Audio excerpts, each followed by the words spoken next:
very good song about a savage fire, an angry minotaur named Toragar. He is locked in. He will make you die, and then you will go to Avernus, where the Dark Order is, and then he will take your soul, I guess. And probably, like, put your soul in a soul coin or something and give it to Krull? Maybe? I don't know. I don't know how their whole, like, order of operations works over there. The Dark Order.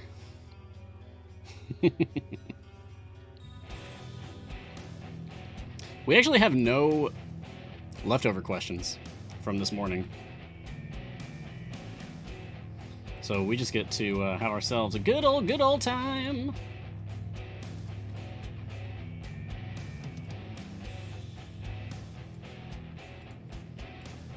So just tea time. That's right. Can we send those lyrics to Bardic Inspiration on a request episode, please? A lousy bum. I mean, I figure if I do it long enough, maybe Jason will notice me. Maybe.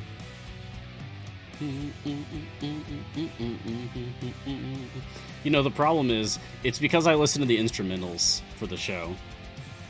If I listen to the stuff with my actual, like, with the actual lyrics, I would just sing the actual lyrics. I would sing along. But because I just listen to the instrumentals, I'm constantly making up my own nonsense. Try this. Have you ever tried singing Bardic Inspiration lyrics to the wrong song? Because sometimes it matches up and it works out beautifully. Worth a try. It's fun. It's fun. It's like a remix. But welcome, Eomia, and a lousy bum, and Cassius, and Idiot Control someday. I'm so sorry to hear that you were unable to reach level 1000 after your 900 victory this morning. Still, congrats for that, and you know, it still gives you a goal to strive for. Look forward to that. Welcome, Lorcan, and Star Chaser, of course, and Niscus. Good evening to you as well. Still afternoon here. I would treat an evening as 6 p.m., which is the end of my show at 6 p.m. So that works out.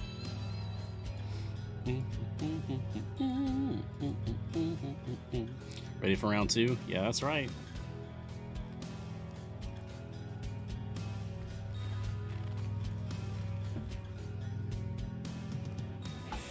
I'm up for my second shot of 2 hours of streaming today.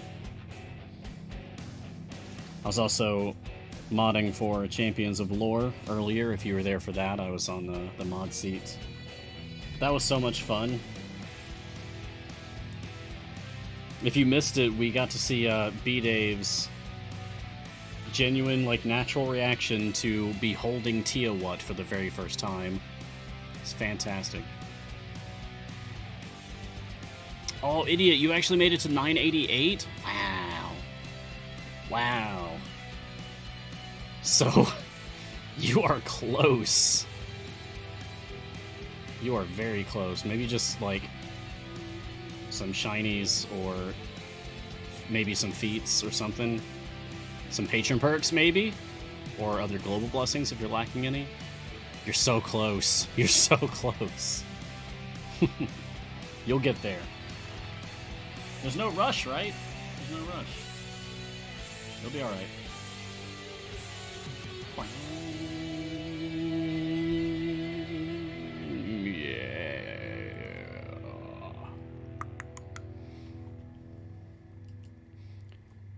I wish the music player had, like, loop features and shuffle and stuff.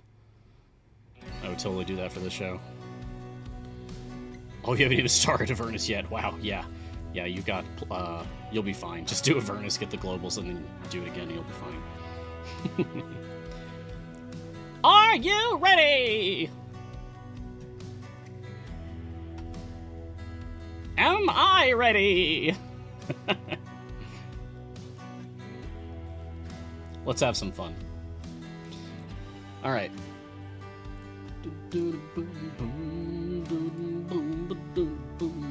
Greetings, champions, and welcome to Mars Guiding Hand. I am Mars, and this is Untitled Champions of the Forgotten Realms, a free-to-play, officially licensed Dungeons & Dragons Formation Strategy Management video game codename entertainment. I cannot... This song is too slow. I can't, I have a very wordy intro. I cannot make it fit to this. On this show, we take a look at the latest content, discuss strategies, and answer any questions that you may have about the game. So, get cozy and grab a drink. Join me as we take a deeper look at all things Idle Champions. It looks like... oh, there we go. Okay, yeah. The code command had an extra F in it, but that looks like that's been corrected. All good now, no worries. Anyway, today is January 19th, 2022. It's a Wednesday, my dudes. It is the afternoon show. We've got blue version. This is so nice. And in today's episode, we're going to be talking about midwinter, because that's the code, that's the joke. We are midway through the Midwinter Year 5 event, because Midwinter Year 5 began exactly 1 week ago today. At this very time. 1 week ago. So, this is kind of like my check-in with y'all. How's it going for you? I want to hear about how it's going for you. How's your Midwinter experience? If you're a newer player, have you unlocked more game talent in Rust? Do you still have some variants left to do? Free plays left to grind? I'm sure we all have free plays left to grind. I've got free plays left to grind. I'm sitting on 16,000 tokens right now. I'm going to be burning through that, of course. Remember, the event's going to end on Monday at noon Pacific time, so you still have a few days. You've got 4 days, 22 hours, and 57 minutes, it says right there, to finish up everything. So, don't get too cozy, you know? Take your time, but don't get too cozy, because you don't want to miss out on your opportunities. Doing great, Russ is OP. Nice. You beat the Devourer, but everything else is labeled deadly. Well, yeah, the Devourer is a pain. A huge pain. Oh my god. One of the most brutal bosses in the game, and not in a fun way. Just a, hi, I'm here! That one's dead! That champion. Let's see. Eeny, meeny, miny, you die! I hate this guy. So, the Devourer. But there are ways to deal with the Devourer, and we can explore that on the show today. To start off, where I'm at on my 2 games. So here I am on my main account on Steam. You might remember from this morning, I was doing a push all the way up through the Morgaine free play for the event, trying to get my favor up. So I'm currently sitting at 6.45 E55 favor in the event, and I'm looking to gain 1.28 E58 favor. I'm going to go up to 1 E58. So that's definitely an improvement. I'm Azaka farming here on stage 1180, because I seem to have walled at 1183, which is still below what I normally get to. But yeah, it's been going okay. I realize there's a bit of a flaw in my plan for grinding out gold in a free play, so that I can then go back over to my Gold Devourer that I left on standby over in Party 3, which is, I can't bring Rust back over here. Oh, for that matter, what the heck, I'm missing having someone else in here. That would have helped. I was just missing a champion because I couldn't have Rust in here. So it loaded my Azaka farm formation without Rust. Well, that's a shame, but still, 1.280 58. It's nothing to be ashamed of. So I'm going to go ahead and get freely to, let's see, give me Adventurous Tale 40% and Adventurous Tale 80%. That says Excitable and Master Orator feats. And now with those, if I reset, I'll be at 1.90 E58. So slightly better. It's something. Fantastic. So Let's, yeah, let's kill this one.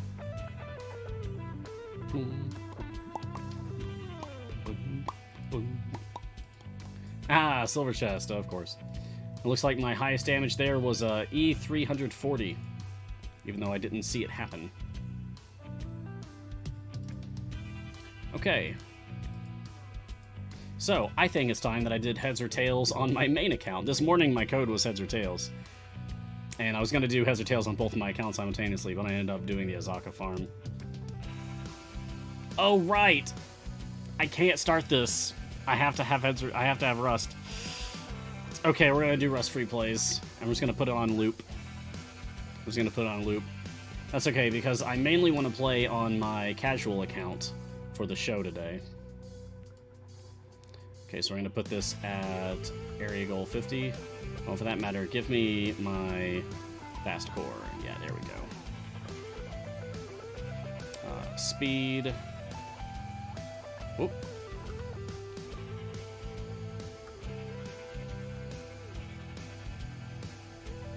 Need all this to go away. It's just clutter. Okay, that's better. But I need to turn area goal 50 back on. Okay, now we're good to go. This will just take care of itself.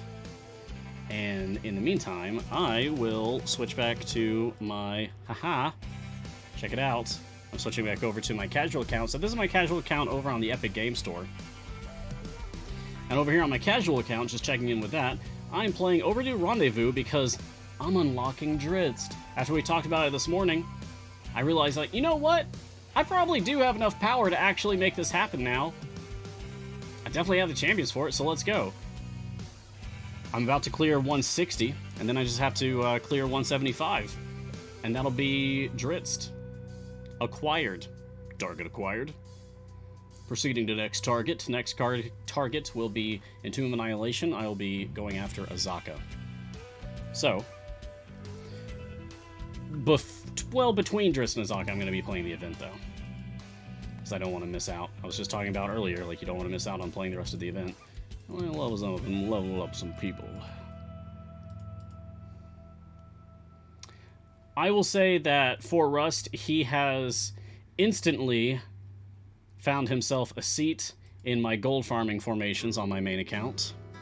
I wish that I could have had him on my gold farming for that free play and Morgane's formation that just ended. Would have been nice, because he definitely provides a huge boost to gold find. But this is the cost for my arrogance, thinking that I could kind of game the system a bit. Barely. Yeah, I don't think I'm going to actually be able to reach the E200 gold target that I had for Gold Devourer. It's going to be close. Maybe I can scratch 190, but I don't think 200 is going to happen. Don't think so. Sad, but one day, eventually. Really, what I just need to do, I put too much faith in Gold Devourer being the key to the puzzle. And what I should do instead is go for like a time gate for an event that I know is easier. Like an event that has a lot of hit-based bosses. And definitely no armor bosses, no one-shot kill bosses, no invincibility shield bosses, things like that. Ah. By the way, I have Martin in chat with me as the moderator today for today's show. So if you have questions, feel free to drop them into the chat for Twitch. Martin will catch them, put them in the document for me so that I can get to them. We've already collected about 5 so far. So let's see, what do we got? What is today's tea? Of course, how we always start. Yorkshire Gold. I've been drinking a lot of this because Rust. Rust's whole thing is one gold piece, right? So it just feels very, like on brand to be drinking Yorkshire Gold tea whenever I'm going to be talking about Rust. So not super special. It's special to me, but it's not like you've seen me have this like 3 times this week already. Yorkshire, the other side of the pennies. Is it the same tea from earlier? No, this morning I actually had Yorkshire Malty Biscuit Brew. So like same brand, but different blend, right? Just like how your Twinnings and your Bigelows and your Celestial Seasonings, even your Liptons, and, you know, many tea brands have multiple blends, so different blends. Same brand. Ninehammer has a question that is really about Todd. Ninehammer asks, is Todd leaving for Wizards or doing 2 jobs with C&E? I don't know. I'm not his agent. I don't know the inner workings or the professional trajectories of our own Todd Kenrick. I know that he certainly does work for us because I see him in many, many meetings. And we have chatted about work things. Narangal, how do I make things less deadly? So, the difficulty system in the game... Oh, this is actually great. So, looking at Underdeep Cartography for an example. It's a free play. So, it's just in blue, no difficulty, okay? Overdue Rendezvous, difficulty easy. Durable Deep, difficulty challenging. An expert opinion shows difficulty deadly. The difficulty of an adventure is informed strictly by your favor in the adventure, and literally nothing else. So, the higher your favor, the less deadly things are going to show. That's it. That's the whole thing. It's kind of a busted system. Because there's a lot more things in the game. When we first started, right, it was fine. Like back in like year 1 of Idle Champions, it was fine. Things have gotten more complicated over time. And as there are many, many, many more levers that contribute to your ease of gameplay, I'm talking blessings, I'm talking patron perks, I'm talking potions, or Modron Core, that's a huge one. All of these things are going to make the game easier for you, but the difficulty mechanic, like the difficulty display, is only informed by your favor. So if you just want to make things less deadly, as far as the difficulty is concerned, the listed difficulty, just get more favor in the campaign. That's it. That's the whole thing. Nothing else. Narangal, I got 1000% plus favor. Is that good? Yeah, that's good. Definitely good.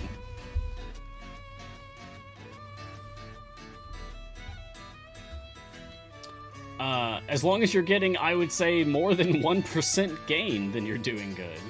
So 1000% is very, very good.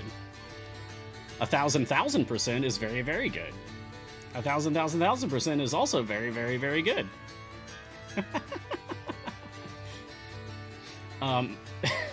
For each order of magnitude increase of your overall favor, add 1 more very to the phrase very good. So if you are going to gain 1e6 favor on your run, then that is very, very, very, very, very, very good. Babelig 2000, freely with wings, where did that come from? That was part of Idle Champions Presents. I think it was a weekend skin. Yeah, I think that's where that one came from. Someone correct me if I'm wrong, but occasionally, like this past weekend, we had, you know, like we have weekend buffs, and those weekend buffs also come with, like, you know, chests that you can buy for the champions. Like, we just had Ascendant Frida added to the game, which was super cool. Oh, was it part of the voting? Surely that would have been in like the final week then, because it was like kind of a special thing. It feels so long ago now, and that was such a stressful time having to manage all of that. But it was absolutely worth it. It is a very cool skin. Alright, things are getting a little dicey here. But we haven't even brought out the big guns. Boom.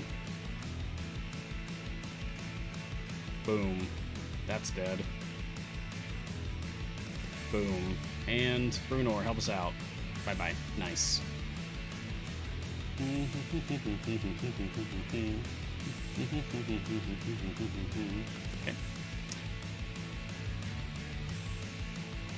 Christopher Kale, it was stressful for you, but as a newish player at the time, it was awesome for me. Nice! That's excellent. I mean, that's what we do it for, right? Without going into, like, boring details or whatever, our fearless leader, Eric, he occasionally reminds us, like, what we're doing this for. Which is genuinely, like, to make people happy, to bring joy to the world.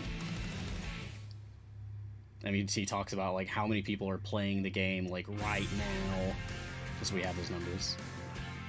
And that we are all, this, you know, the members of the team, like, we are all contributing to this game, that many people are choosing to spend their time on and making them happy, and that feels really special. And so all these other projects that we do, like Idle Champions Presents, it contributes to that. That's a big reason why I love working here. And I didn't even realize that Codename was about that when I first started, like, trying to angle for a job with these people. I just really loved Idle Champions, but, like, as time went on, I realized, like, wow, these are genuinely really good people, and I want to work with them. It just cemented my decision even more. And now I'm finally here, and it's great. Martin asks, what's the best rust spec for Azaka farming? I mean, honestly, Martin, and anyone else wondering, it's all about keeping that coin.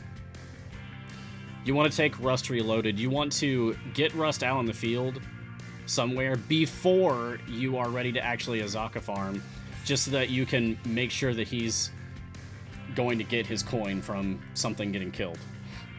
And then once you have it, take Rust Reloaded. Because once he has Rust Reloaded, Rust will only lose his coin if you fire him out of a cannon. Otherwise, he'll just lose it when he randomly attacks something. And then you have to, because you're Azaka farming and you're only trying to hit like one enemy at a time, you'd have to leave the stage, ruining your Azaka farm to kill something so that he can get his coin back. So, yeah. You want to take the right spec, definitely. Otherwise, you're going to risk losing his coin. And without his coin, he's not anywhere near as good. Always be coin having. ABC-H. Always be coin having. Maniac Clown. Question, how do you do your closed captions? My closed captions are... Someone asked about this yesterday. My closed captions are using a plugin for OBS that is called Cloud Closed Captions. It takes some work setting it up, but it's absolutely worth it.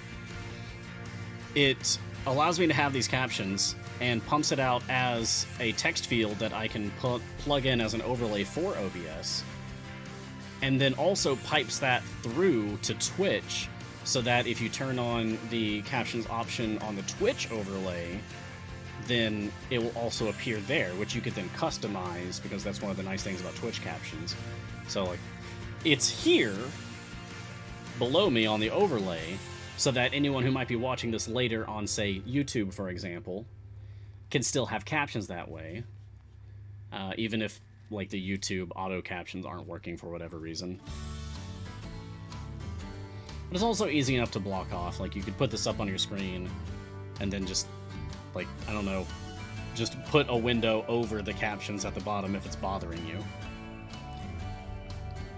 It's easy to ignore the captions if it bothers you, but if it's something that you rely on and the show doesn't have captions, then that's a bad thing, right?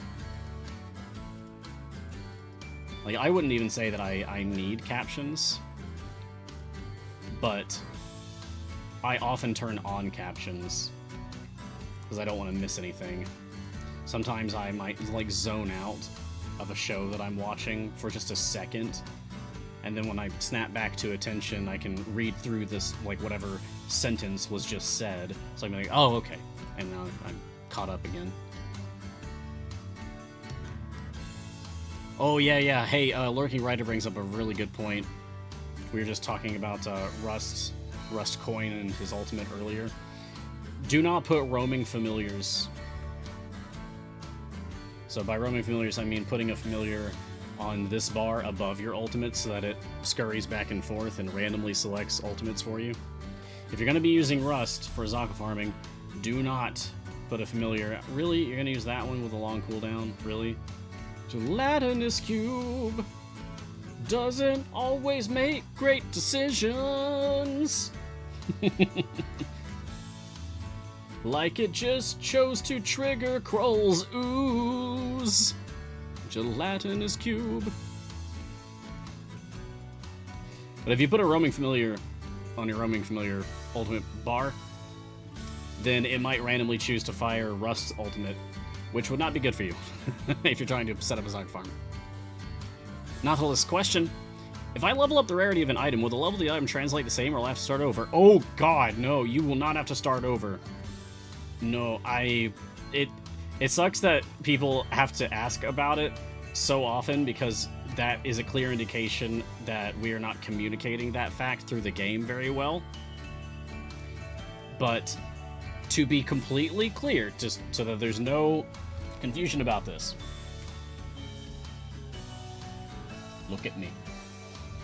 I am the streamer now, look at me. Nothing's wasted. If you have a high-level green item, and it then becomes a blue item because it got upgraded from a chest you opened, congratulations, it's now a high-level blue item. Nothing is wasted. It's gonna be okay. That would be terrifying. If you had to start over, completely over, oof. Yikes. I would hate that. But good question, Nautilus. I'm looking to tackle Modron cores, and I'm totally clueless where to begin. Do you have a link to get me started? I know a guy for that. He's got a guide for that. I'm sure Martin's already dropped the link in chat, because Martin's very quick on the draw like that. Thank you, Martin. Tip of the hat to you. Oh, and there he goes again. Look at you. You're so professional, man. I love that. Martin keeps these links, like, at the ready in a document that he set up, so he can just be like, boom, boom, done. It's impressive. Anyway, yeah, we do have a guide for that. We have a prolific guide writer named Garwar who makes some extremely good stuff. And there you go. Take a look through that. That'll tell you pretty much everything you need to know. If you have further questions, of course, feel free to ask. That's what we're here for. And if you need, like, specific... drink more, yeah. I mean, I love drinking on this show. I make tea just to drink on this show every time, so, yeah. If the price of advertising for Garwar's guides is I have to drink more, great. Bottoms up. Ah. Man, that's good stuff. High quality.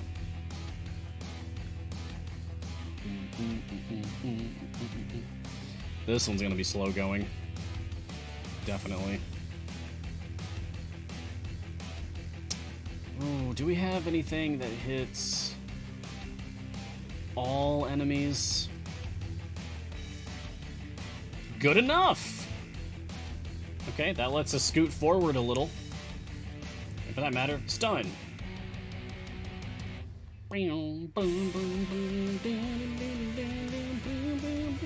Stab them, Hitch. Yes. As long as we can keep these sarcophagi killed, or the skeletons killed, and we can keep inching up.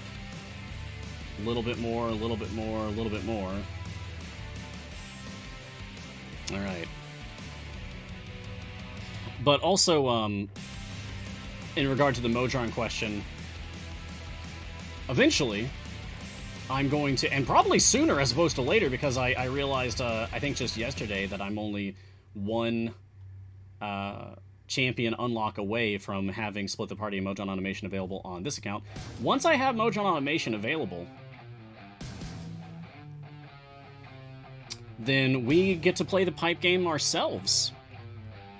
We get to play the pipe game ourselves on the stream, on this account, live on air. And I already decided ahead of time, like, it's a complex situation doing the pipe game stuff. So I'm probably going to dedicate, like, one or more shows strictly to teaching about Modron automation and placing Modron component pieces, what we call playing the pipe game. It's like a mini game built into Idle Champions. It's pretty cool. If you're into that kind of thing. If you're into puzzles, which you would be, because you're here playing this game, which is a puzzle game that just doesn't call itself a puzzle game. Anyway, stay tuned, essentially, if you want like a kind of a live discussion and exploration of how Modron stuff works. Because one of my episodes coming up probably soon, we will be dedicating utterly to Modron automation pipe game stuff. Arankar. Question. I'm currently at E16 favor for the event and seeking to finish out Kelemvor's blessings, the final of which is 7.03 E26. That amount of favor, currently at 4.73 E16, will give me 1.8 E27 Kelemvor favor at the present time. Should I continue to bring the favor up before the event ends, or should I just move on with non-event favor? Okay. So, you're currently at E16 for the event. Yeah. So you're trying to... Okay. You're asking if it would be better for you to push in Tomb of Annihilation for more Kelemvor's favor, or if it would be better for you to push in the event for more event favor, which you can then convert to Kelemvor's favor. As long as you can make some serious gains in your Kelemvor's favor, like whether it's Azaka farming or just whatever's normal playing, normal pushing, then I would say that it is best for you to probably just push in your normal campaigns, but wait to do the conversion. You'll have a 1-week grace period from the time the event ends, which is this Monday at noon Pacific time, until you are forced to do your favor conversion from the event. So use that week to push as far as you can and get as much favor as you can in Kelemvor. If you are unable, like if you've already tried to push for more favor in Kelemvor and you are unable to, for whatever reason, and that you must rely on event favor conversion to get your favor up any further, then it is at that point that, yes, you should go all in on pushing for your event favor for the purpose of then ultimately converting it to the permanent campaign of your choice. When you're ready. I think we're in the clear here. I think we're going to get ourselves a Dritz. That's exciting. I've got champions who are still working with single digits gear, and we're going to pick up Dritz. Nice. Here in UK, a little dicey in a licensed D&D game. Say it ain't so. It would be nice to have more, like, dice represented in the game somewhere. One thing I'd really like to see is a set of familiars that are just dice, that are just on the field, and they just roll. Like, they don't have a clicking attack animation, they just roll across the field. I think that'd be really funny. Oh man, there we go! There we go! Here comes the boy!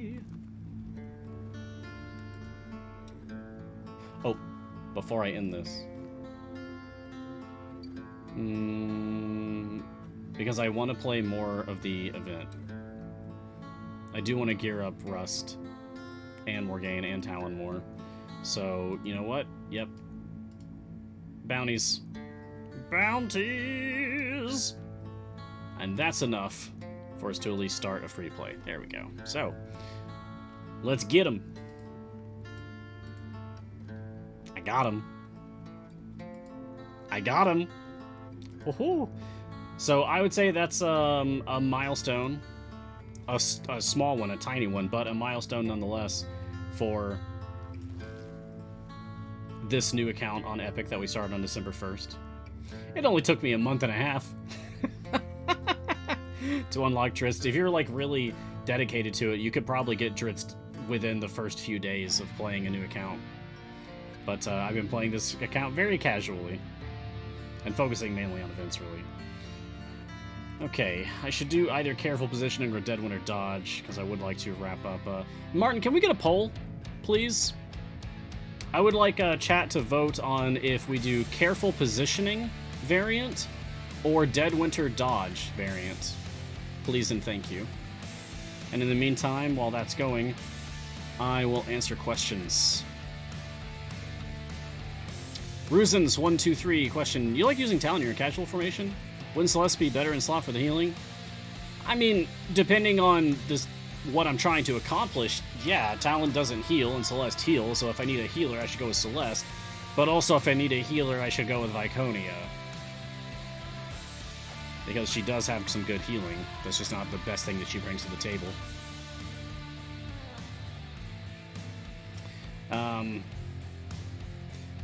I wasn't pushing for favor there.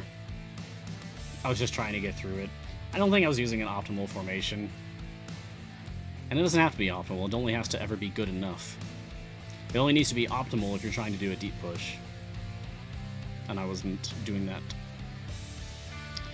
Puritan74, hi, question, is Avon worth paying cash for? Yeah, honest answer. Avon is so strong that it feels like to me that he is one of the champions that it would make the most sense. Like if you told another longtime player that you bought Avon for cash, I feel like most longtime players would be like, yeah, okay. Yeah, that makes sense. That checks out.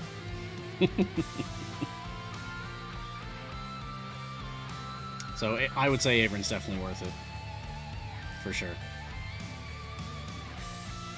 Niscus, question, why is the Devourer so anticlimax? It goes from you not even noticing it to TBK over and over again. I think it's just like, it's a holdover of the early game design for Idle Champions, right? It was a different environment way back in year one. Remember, these events have been going on for years now. And the adventure design of the events hasn't changed since that first year, I don't think. It was a much different climate in game design in that first year. Champions would just be like, I do damage, and I heal, and I'm a tank. Yeah. But now it's like there's just so much more complexity and nuance to the different characters in the game, and it's very cool. And a lot of the game systems, game mechanics that we play with are also very complex and nuanced. We've got much cooler boss fight concepts, like we were talking about Valindra this morning. In Soriel's Resolve, Valindra, Shadow Mantle, and Tomb of Annihilation for the Lost Love adventure variant, Soriel's Resolve, she resurrects multiple times in the middle of the boss fight and gets more powerful each time. And it's frustrating, but it's also very hype-inducing. I love that boss mechanic, and I wish we had it in other places. Whereas the Devourer is just frustrating, and it doesn't feel good at all. So, I mean, things are going to be hit and miss, just like they are in every video game. And the longer a game is around for, the more lessons the developers will learn and be able to, like, forge a better game as time goes on, right? So really, I feel like maybe the Devourer should just be revisited.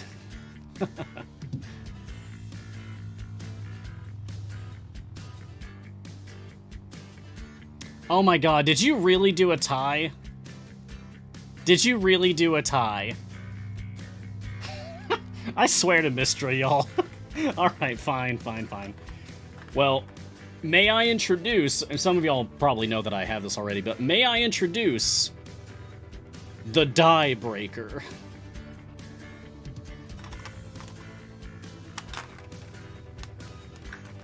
Oh, okay, the lid popped off there.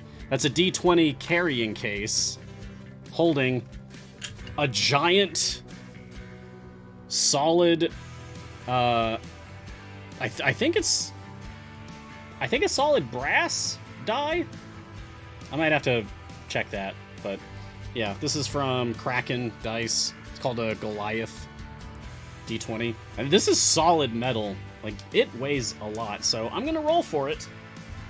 I'm gonna roll on the floor, because doing it on the desk would be bad for your ears. You would not like me for that. Alright, so let's do high-low. High will be careful positioning, because it's higher on the list. Low will be dead winner dodge. Alright, here we go. And you're just gonna have to trust me on this, I guess. Anyway. Oh, actually, I do have a thing for this. Garwar sent me a gift card for the holidays, and with it, I bought a dice tray. So, haha! I can do this. Okay. It landed on a...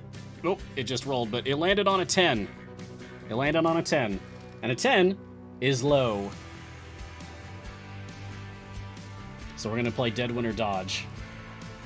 Thanks, chat. You're so helpful with the tie. Oh, that was fun, though. So, the Dead Winter Dodge variant. This is the final variant, the Tier 3 variant for Talon. Complete Area 175. Talon starts in the formation and can't be moved or removed. Only champions with a Dexterity 14 or higher and Intelligence 12 or higher can be used. I'm in danger! This is gonna be rough. It might not be super bad, but I'm a little worried about it at least.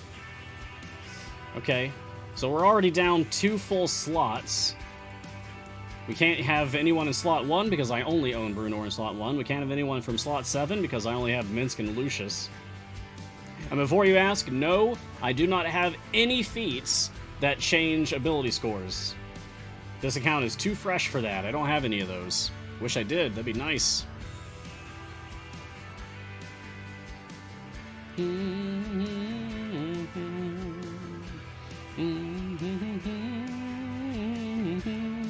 Oh, Jay, what have you done? I'm in danger! Yep, that's what I was referencing. The only part about The Simpsons that I enjoy. The occasional meme. Irian. My favorite thing about IC is that it has brought a year of joy to myself and my wife as something we can share and chat about and enjoy together. Priceless. That's excellent, Irian. I'm very glad for you for that. Isn't that the point of any leisure activity, really? To bring joy and simple comfort? Even better if it can be a part of your life in a way that, you know, brings you closer to the people around you, helps you spend quality time with the people you love. Whether it's just solving a jigsaw puzzle together, or joining a book club and talking about your favorite novels, or playing a video game and being part of a community that also plays that video game. The point of any leisure activity is to have fun and enjoy yourself, find some simple comfort. So I'm glad that this can be that for you. It is for me as well. Narangal. So I just got a shiny item. What does that do? Well, first of all, congratulations, Narangal. Those are very rare. You'll notice I don't have any on this account. However, I have many on this account. If I just open up one of my blacksmithing contracts somewhere around here, there we go. you can see I have many shiny things. Shiny, shiny, shiny, shiny. Anything that's got one of these silvery borders on the inside of the item box, that means it's shiny. So a shiny item means that it now has a plus 50% permanent increase to the effect of that item. It is just permanently 50% more powerful. Shinies are very sought after. Not all shinies are the same. Like, some people want a specific shiny on a specific piece of gear for a specific champion more than anything else, like getting a shiny or a golden epic on rainbow eggs for Human, for example. That's huge if you're playing the speed game. But shinies are few and far between. Celebrate that you got your very first one. That's fantastic. If you don't mind me asking, who did it land on, and what item for them did it land on? Narangal. I'm very curious. It's neat to be there when someone's found their very first shiny. Delramian, out of silver chests you can't gain epic equipment. That is correct. From regular silver chests, you cannot get epic equipment, no matter how many I open. No matter how many I open. No matter how many I open. You can, however, find shiny items in silver chests, but you cannot get epics. Ooh, look, I've got a guaranteed epic in this gold rust chest. Ultimate attack damage. Boo. I don't want that one. I don't want any of the others. I mean, I still did get the, I still did get an epic on Rust, which is good, because I said this morning that one of my goals for every event is I want to get all blues and the rest epic as much as I can.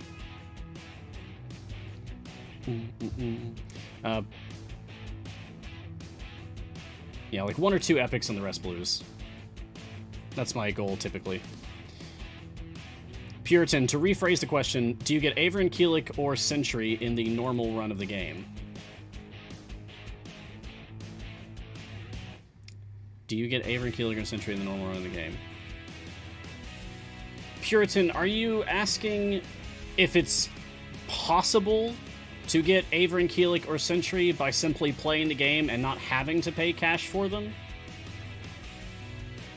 If that's what you mean, then yeah, you can absolutely unlock every character in the game without having to pay money. But you can pay cash to unlock a champion if you just don't want to spend the time, like, waiting to get them from a time gate or an event or what have you.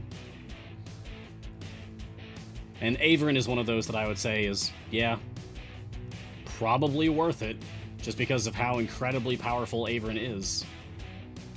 And I don't see any changes coming down the pipeline to make Averin not as incredibly strong.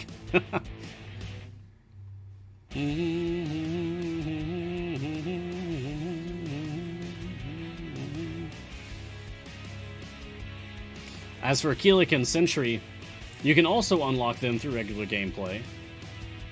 Time gates. But you could also pay for them. Do I think that they are worth paying for? Sentry, I'm leaning toward yes, because I know that she is useful as a speed champion. Keelik, I'm on the fence more about, because Keelik is one of the best healers in the game, and is a pretty good support. Regardless, like, even without the healing, Keelik is still a pretty good support. A rival for Calliope, easily. But the problem with Keelik is that Briv's in the same slot. And that's always going to be a problem for anyone in that slot. Nathalis, should I buy silver or golden chests with gems? Well, I'm glad you asked. I have a guide for that in my visual aids. !ICVA in chat will get you a link to the visual aids that I make for the Idle Champions community. One of them is the Gems visual aid, which I made in collaboration with Garwar, and that contains advice on how you should be spending your gems. And now, it's not objective advice. It's not like, this is what you must do to play Idle Champions correctly. Rawr. We're not robots. It's not like that. Everything is subjective. Nothing is ever in a vacuum. You make the decisions that are right for you, but that visual aid is just to help put your mind in the right place so that you are better equipped for making those decisions for yourself. So I hope that that's helpful for you.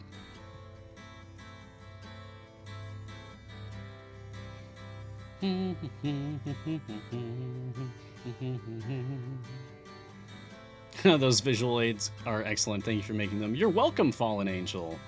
I'm glad those are useful for you. It is a pain to keep them updated. But the last update was in December for Viconia's release. So it is only out of date as of this event with the release of Rust. Merrick, question. Will Rust keep his coin if you switch to the background party? That's a good question. Let's find out. Let's find out. Alright, so back on my main account, that's something I can test right now. I have Rust on the field for Gold Devourer. So if I switch over there,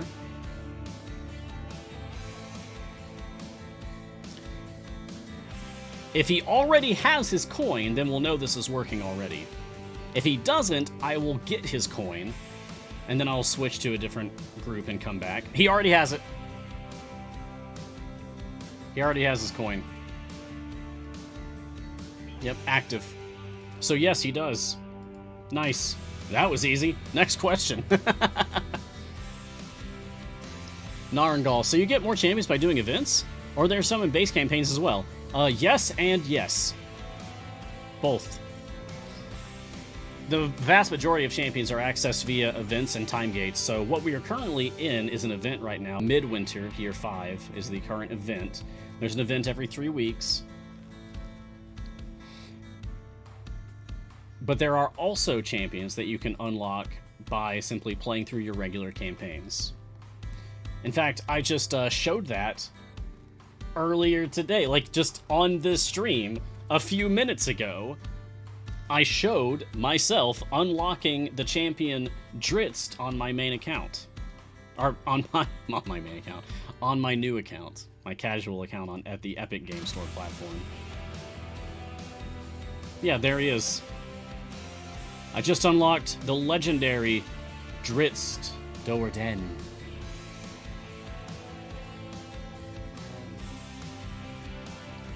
You can get him from the Overdue Rendezvous adventure in Grand Tour of the Sword Coast. But there are other characters that you can unlock. You can unlock Azaka, a human were-tiger fighter with a scimitar. She can summon tigers to her aid, and she transforms into her were-tiger form mid-battle. She's really cool. You can get her in Tomb of Annihilation. You can also unlock Dragonbait, a character from the novels and from the Tomb of Annihilation campaign book. He's at the very end of the Tomb of Annihilation campaign in Idle Champions. From Waterdeep Dragon Heist, you can unlock Ocoria Stonemarrow, the Gargoyle. She's a dwarf wizard. And she's really cool because she is designed to work alongside like an all-magic formation. Like, she wants as many other spellcasters in the party as possible. You'll understand once you have her, but she can be very rewarding if you play along with what she wants.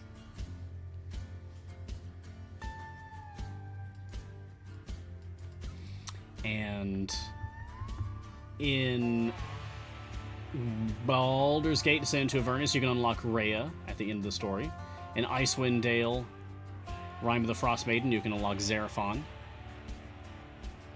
And in Wild Beyond the Witchlight, we don't have someone there yet, because we haven't gotten very far in the story for that one yet. So eventually, maybe, I don't know, like a year from now or something, maybe we'll actually have a Wild Beyond the Witchlight evergreen character to unlock. We call those characters that you unlock by completing adventures in permanent campaigns, we call them evergreen champions. They are non-event champions. They are available all year round, perennially, and thus they are evergreen.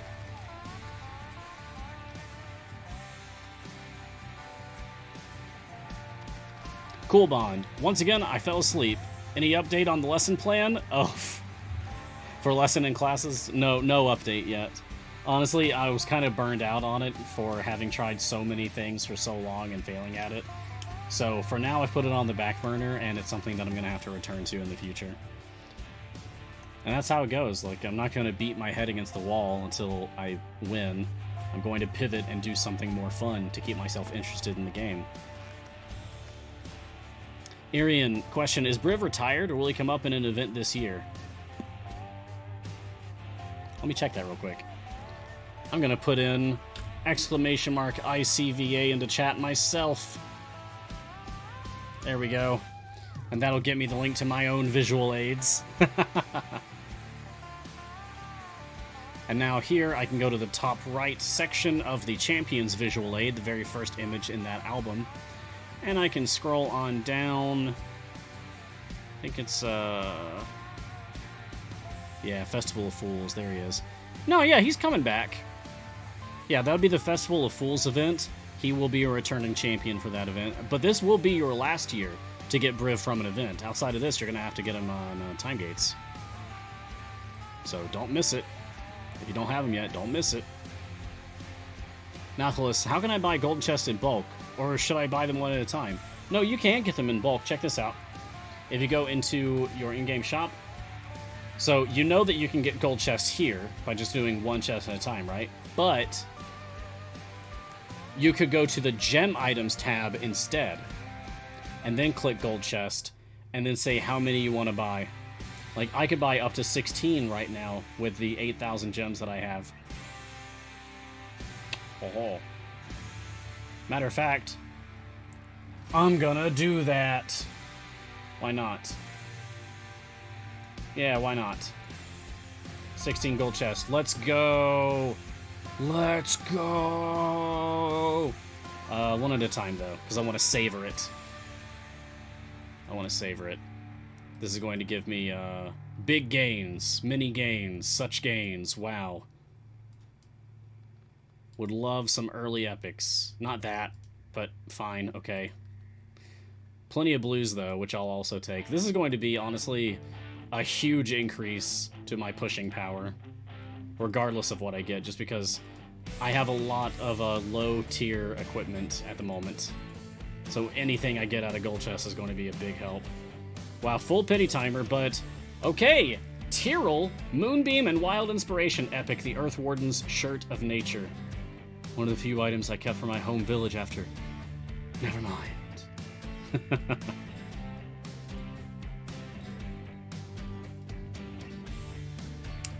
Shield of Foaming Ale. Buff Brunor's ultimate attack damage. Nice. That's one that I like getting the epic for, because it's on such a low cooldown already.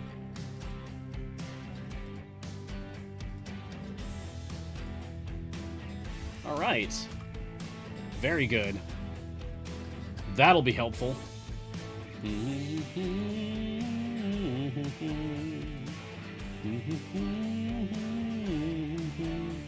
No Yorvin.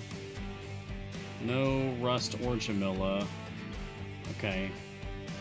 So we're waiting to see about slot 12. But at least I have a tank. Tank confirmed. I could level up Tyrrell and have a tank that way.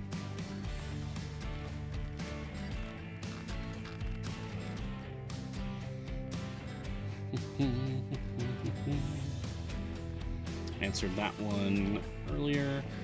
The robotic dinosaur. What's the difference between a silver shiny and a gold shiny? Okay, so a silver shiny, which we just call a shiny, by the way.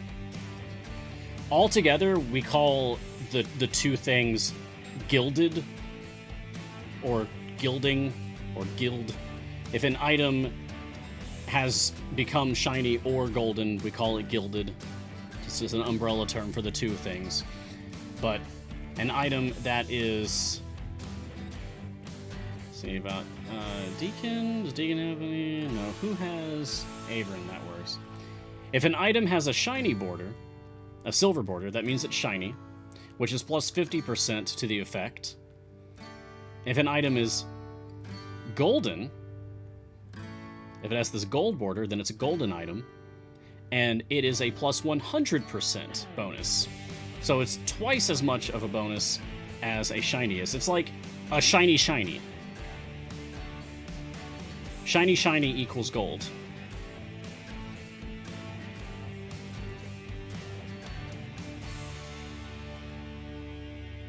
Snob, is your Brunor fully legendary? Was that to amuse chat? That was partly to amuse chat, and partly to pay a respect tax to the OG, to the tutorial dwarf himself, champion number 1 in the game. After as far as we've come in the game, it felt appropriate to give Brunor his dues, respect the tutorial dwarf, and give him full legendary equipment.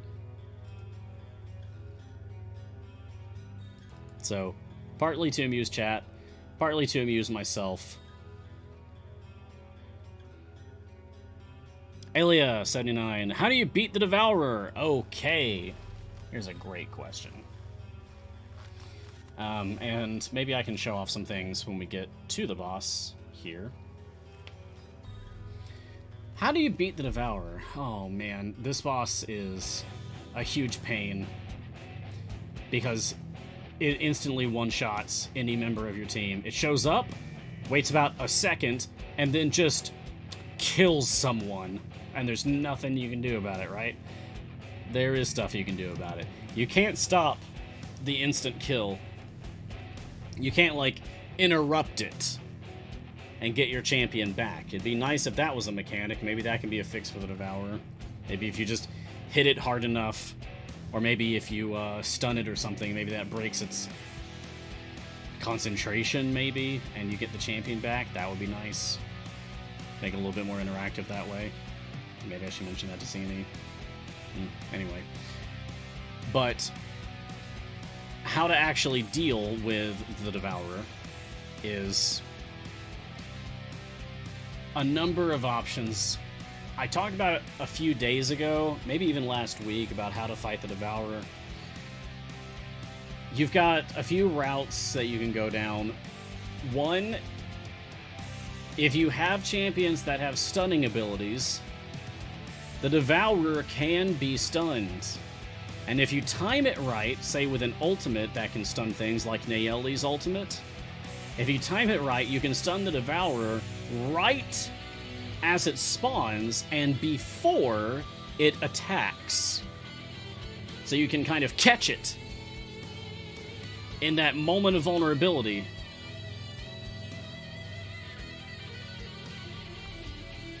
And then unleash hell and try to take it out before it becomes unstunned and retaliates. Other things that you can do for the Devourer include if you have Baloth. Baloth's a pretty cool character for a lot of reasons, but one of them being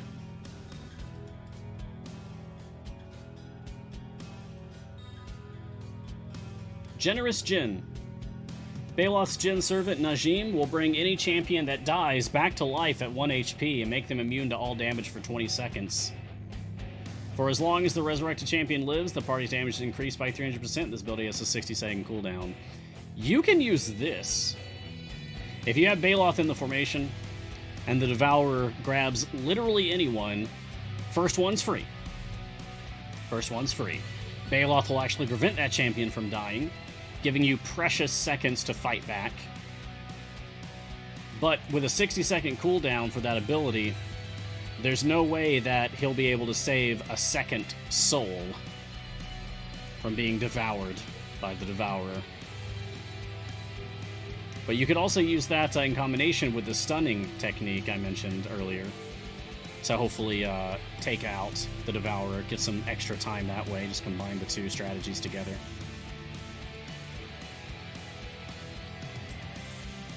I got some weirdness on my end. Let me check something on the production side real quick.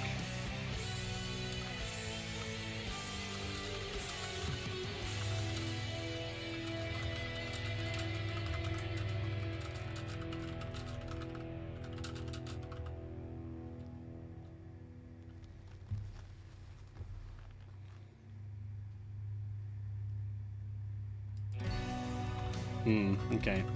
Basically, on my end, I think Twitch chat died.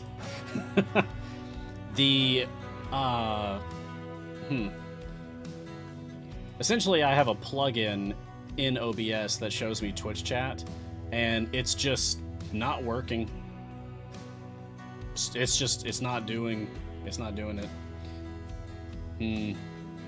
So I can no longer see Twitch chat, and that is a shame. So Martin, I'm relying on you now more than ever.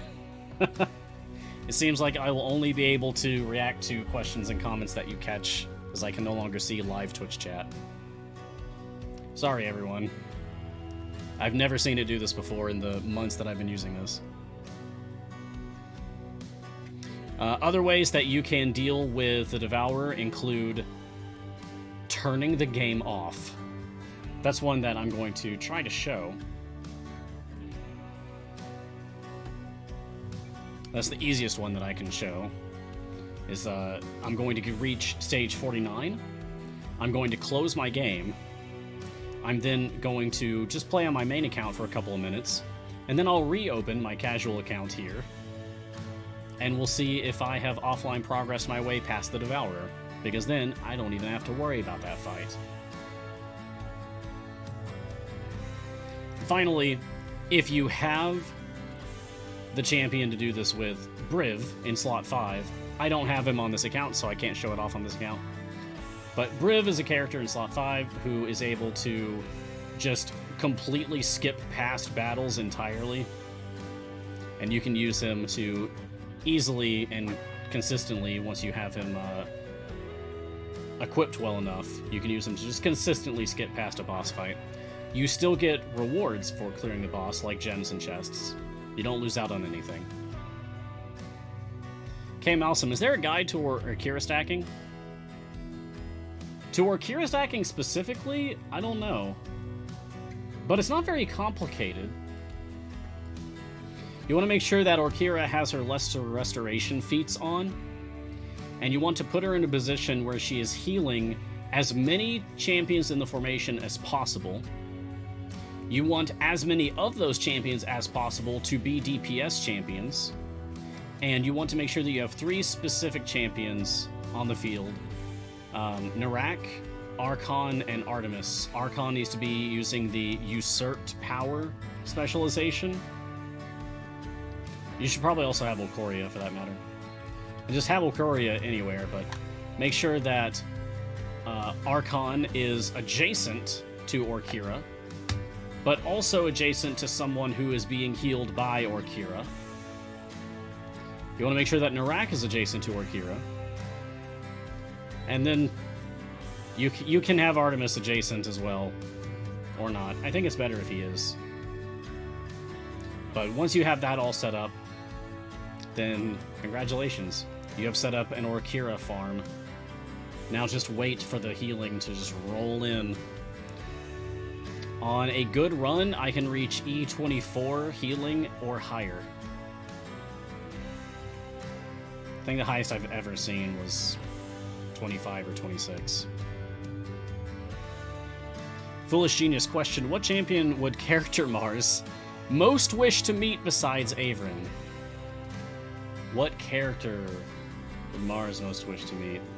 So, anyone who don't know, I have a D&D character that I take my name from, basically. Oh no!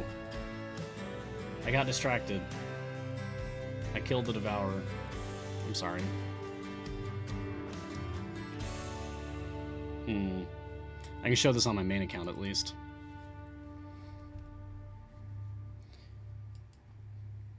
Alright, so back on my main account, and I'm not going to get distracted this time. Mars would like to meet everyone. I feel like Mars is a fan of the champions to the point that he would want to, like, get their autographs, like that kind of thing, or hang out with them. But is there one in particular that he would want to meet more than the rest? Alright, I'm going to close my game here. I'm on 397. The music's going to die for a moment. No sweat. It'll come back. Actually, I can just... Here, let's take Moneylender Mert. That was very loud, and I apologize. The audio is balanced for my main game. Oh. This is the one with the lyrics. Sure, why not? Enjoy. And in a minute, I will open up my main game again, and then we'll check if we have offline progress past the Devourer, which would have been on stage 400. Spoilers, I will. Narangal, so I dragged the Mushroom Familiar out onto my Bard. What does it do? The Mushroom Familiar, like all the familiars work exactly the same way.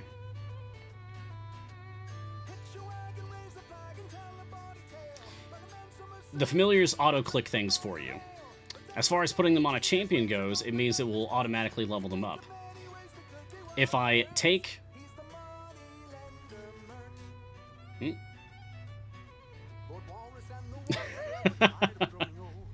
If I take the gelatinous cube and I put it on Talon right here, then it's going to automatically level up Talon as long as I can afford the levels for him.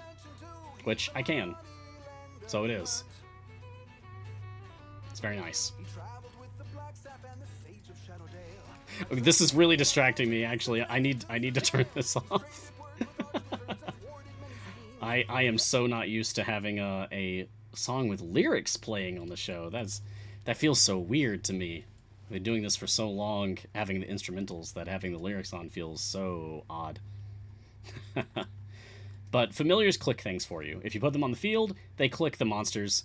If you put them on your ultimates, they click your ultimates. If you put them on champions or on your click damage, they click on those to level them up.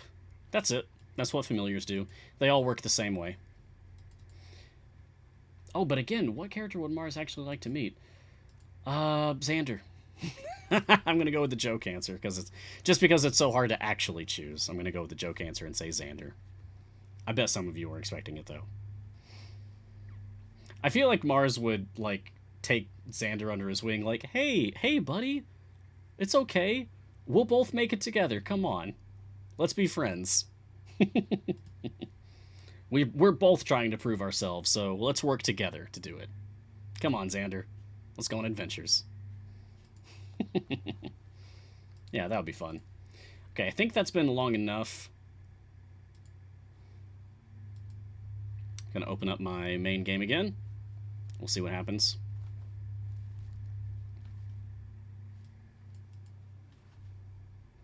Boop, boop. It's thinking about it. Oh, there's the music. It's a good start. Progressed from area 398 to 404. Haha, excellent. And so just like that, we have proven that it is in fact possible to progress and skip past the Devourer using offline progress. Offline progress didn't exist when the events were first forged. It wasn't a thing, it wasn't an option. So there wasn't something that was considered when setting up boss fights like this. But now we can use it to our advantage. Because, yeah, who wants to fight the Devourer? Someone with a death wish, I suppose. Non-bread loaf, he's 3 events away, and this is the last year for him, if I recall correctly. Oh, yeah, for Briv, that is correct. He's pretty close.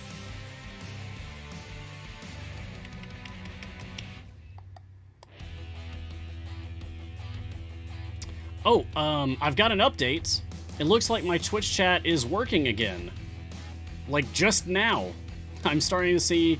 Yeah, there's Lurking Rider, Merrick, Kagetora, Lorcan, Aqua, Sherwan Hedda, Trontoni, and Argream Paradox. Yay, Bunny Beast. Yay, yay, yay, yay, yay, yay. Okay. Good. Thank you, Martin, for going the extra mile to also catch random comments that he thought would be amusing for me. I appreciate that. But I think I'm good now. Yeah, everybody has to stop talking bad about me now, because now I can see it again. Oh, thank you, Lurking Rider. That's good. Yeah, I would also contribute my channel points to getting Gar on Bardic Inspiration. It's certainly a worthy cause. My meager few thousands that I have.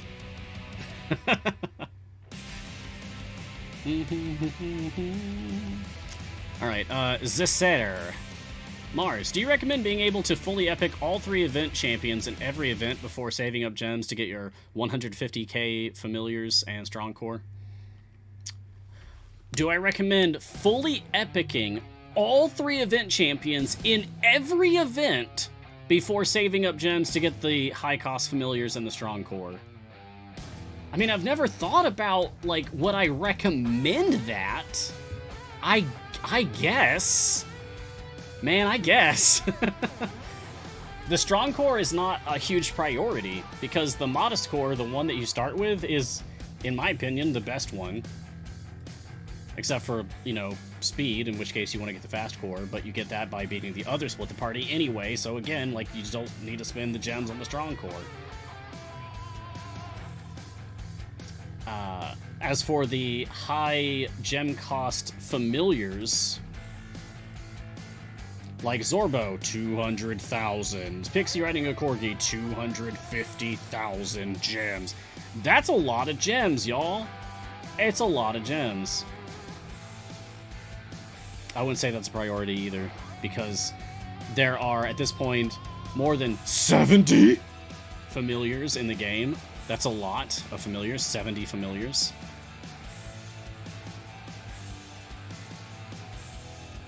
That being said, there's not a lot of gem familiars, that much is true.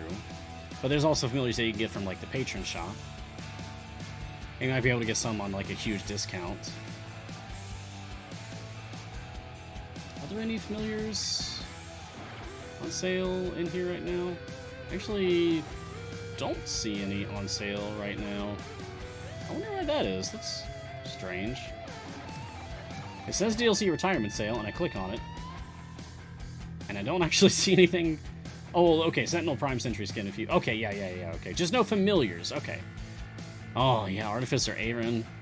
Oh my gosh. Yeah, with the two-headed coin feet. Hey, I've got that right here. Check this out.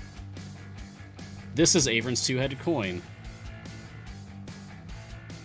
It says Avron, God of Trickery on one side, and the other it says You Have Worth from campaign coins. It's such a cool little trinket. Yeah. Had Archeolix, one of the coolest skins in the game.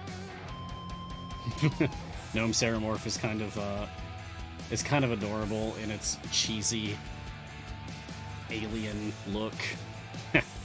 Yeah. But no familiars on sale, huh? I'm surprised. I guess familiars that were on sale last week have stopped. That's a shame. But, so would I recommend fully epicking all 3 event champions in every event before saving up gems? I guess. If that's something you feel that you're capable of. That's going to take a lot of patience. I mean a lot of patience. That's so many time gates. Like, if you don't get a champion fully epicked during their event, you're going to have to grind time gates for them to finish getting their epics. That's a lot of time, it's a lot of energy, it's a lot of patience. If you can handle that, cool, more power to you, good luck, and happy hunting. But I think it's better to say, like, don't box yourself in. If you do decide to hunt all epics for all event champions every event, awesome, do that. Don't hold yourself to it. Allow yourself the option of changing your mind later. What might feel like a good decision right now, a few weeks or months down the line, you might begin to regret it. If you feel like it's getting in the way of you having fun, then why are you letting it get in your way of having fun? Free your mind. Play the game in whatever way brings you the most joy. Dog of War, any specific tips you would give to a new player? I just started yesterday. Most of the new player guides I've found so far seem to be outdated. Yeah, so that can happen in this game. We do have a lot of guides, and we don't have, like, a lot of guide makers. It's largely Garwar. Silisa does evaluations of each character as they're released. I really enjoy reading through Fenomasu's TLDR guides to champions as well. Those have been really fun. So if you're out there, Fenomasu, know that I read all of your TLDRs, and I find them very amusing. I appreciate what you do. Anyway, we don't have like 100 people writing guides. Maybe like a couple dozen at best, it feels like. Sometimes people put out the occasional like single resource and then not contribute anything else, which is also fine. Like, they're still getting something to the community, which is awesome. But a side effect of having so many guides is it is possible for older guides to just be outdated. I know that some of mine are. I wrote a guide for unlocking Azaka in 2 weeks, from like start of a new account to unlocking Azaka, and I kept very careful track of the entire process, like taking screenshots of literally every decision that I made, and basically keeping a journal of how the experience went and putting it all in a guide that people could read. That's outdated. That's like a couple years old at this point. So that can be improved upon. I know I have an old Blessings visual aid that is extremely outdated. I have no plans to update that. So one thing you could do is ask other people for their recommendations of guides that you can reference.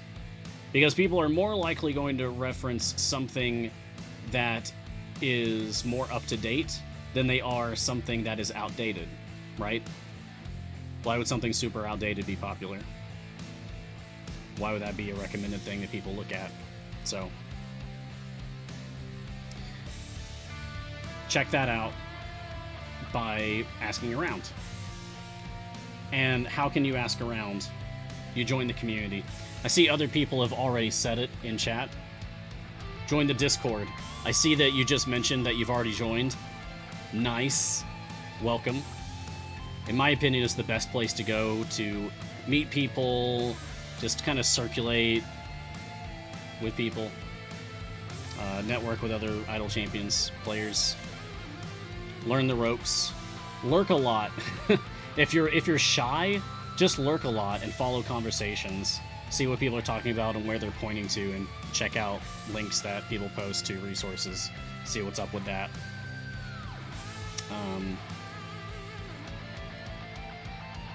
But otherwise, tips for a new player. Yeah, don't linger too long at your wall. That's a big one. Some people think that you need to push as far as you can and just stay there for days in the hopes of scratching out just a little bit more gold to purchase one more upgrade. Don't do that. That's not good. Lurking Rider, you lurk a lot. I respectfully disagree. I think you're very active in Twitch chat, actually. Oh, this is a very good tip from Aqua. If you're a shy new player, keep an eye on the new player channel specifically. Someone is bound to ask the same question you have. Absolutely. You see the same questions being asked in the new player channel over and over, and that's fine. It means that you have a good chance of these common questions being tackled repeatedly and expertly by people who have practiced answering them many times, like I have. On this show, I have to answer the same questions over and over, but it makes me better at answering them. What is the wall, Dog of War? The wall, what we consider the wall, is where you've really stalled out on progress. Like, you see how I'm clearing these stages in a matter of a few seconds? Eventually, you'll get to a point where you have spent a few minutes on the same stage, and you haven't killed anything, And in fact, maybe the enemies have killed your entire team. And then you think, well, that's fine. I'll just use the gold that I've gained to upgrade my champions and try that stage again. And then you realize, oh, you've upgraded all of your champions as much as you can. You don't have enough gold to afford another upgrade. So you're stuck. That's what we call the wall. And the wall is going to change for you over time. It's going to be a different wall in every campaign that you play. Your wall is at first going to be gated by your favor, and your equipment, and your perks, and your blessings, and your everything. You get the idea. Eventually, once you can reach level cap, which is the point at which champions will no longer receive upgrades, which is going to be a long time, so don't worry about it for now. If you're a newer player, it's going to be a long time for you, so don't sweat it. But eventually you'll be able to reach level cap, and at that point, you won't be gated by your favor anymore, but everything else that gates you will still gate you. Yeah. So you need to just keep an eye on your champion's progress in your adventure. And once they get to the point where they're just not really going forward anymore, in fact, they might be losing because the enemies are overrunning them and you can't afford to upgrade them anymore, that's your wall, and it's time to reset the adventure and do another adventure.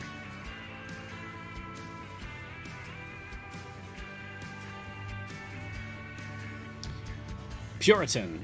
How do you get golden items? So this is kind of a follow-up to earlier discussion about shiny items versus golden items. So shiny equipment, golden equipment. Shiny equipment you can find naturally in chests. I don't have any chests open right now.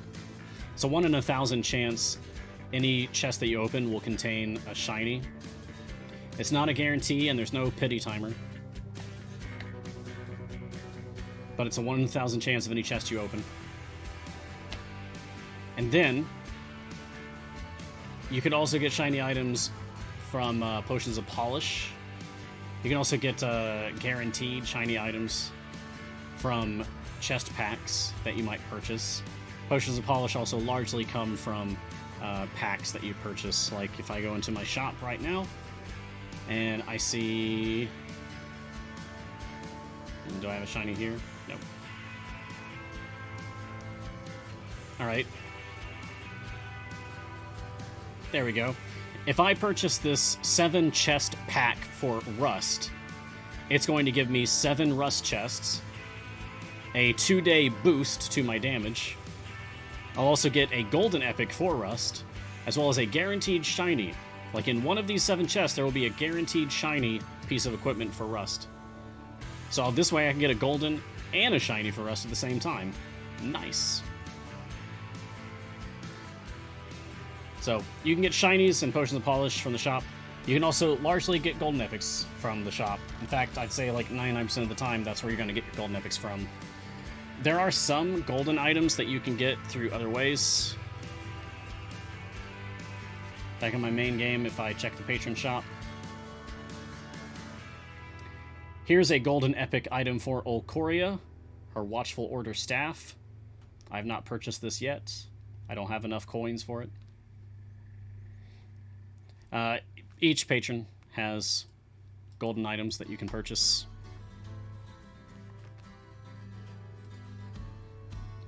And then occasionally, and I mean rarely, Codename will also give out golden epics as a prize for something. Like some community thing, some meta event that's occurring, some celebration that's happening.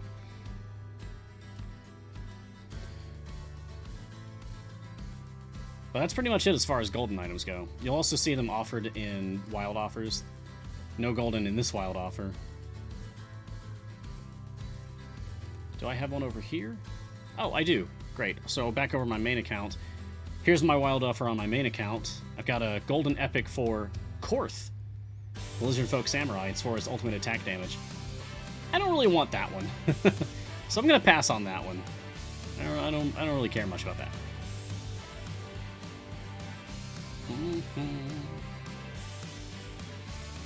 Nathalis, what if Baloth is the one who gets picked up by the Devourer, does he resurrect himself? Yes. Baloth's generous Djinn will work on Baloth himself. He can prevent his own death. Isn't that nice? Alright, Martin, you asked for it. Lizard folk stabbing a mage, that's a wizard folk. Lizard folk eating eggs in the cold, that's a blizzard yoke. Jetcher Josh, why is Martin your favorite person? Incorrect. My romantic partner is my favorite person, and I hope she hears that.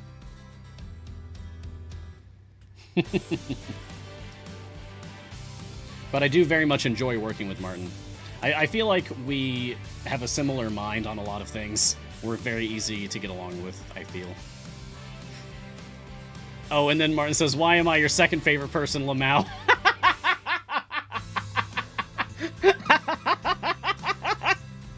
Hey, you got me with that one. Nice. Cool. I honestly love the mod team. All of us. Like, Martin, Jay, Sasha, Trevor, and Lauren are all of them just really easy to get along with. We have a lot of fun together. I really like working with the mod team. I think that they're all fantastic. Martin included. Camero, question. Can or should one use Deacon and Human together? Or is it not worth using Deacon once you have Human? No, yeah, totally, do it. There's no reason not to, honestly. Use them together, it's fine. Broken Trash Man, why are things in this game so high in price? I bought a few things, but wow, it adds up. Second, I have a hard time getting past level 200. I have over 3 or 4 champions with different levels of equipment. The Mist Ravenloft and Invisible Shadows are my progression, all easy play difficulty. Cannon complete, Hatchling Centerfoot. All I get is a 212 out of 225. Oof! That's so close! To the first part of your question, like, why is stuff in this game so expensive? I don't know. I don't decide how much things are worth. I'm guessing the marketing team decides all that stuff, but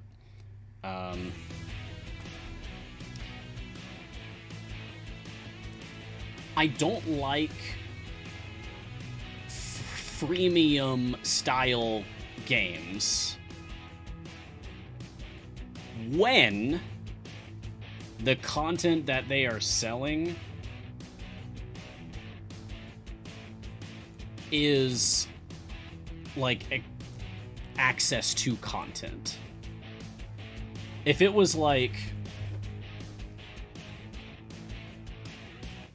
here's a wild offer, and in this offer there's 5 adventures that you unlock in your game.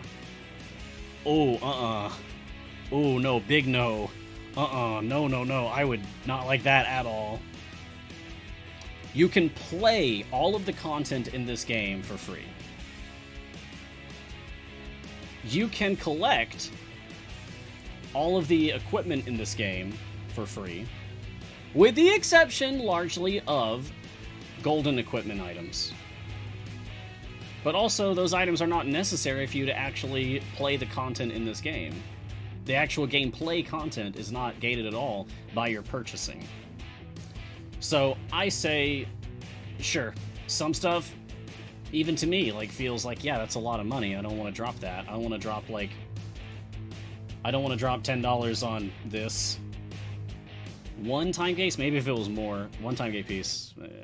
Make it like 6. 6 time gate pieces plus everything else, maybe. I don't really care about the potions. Supply chest, sure. Crowy, sure. 1,000 gems? I want more for that.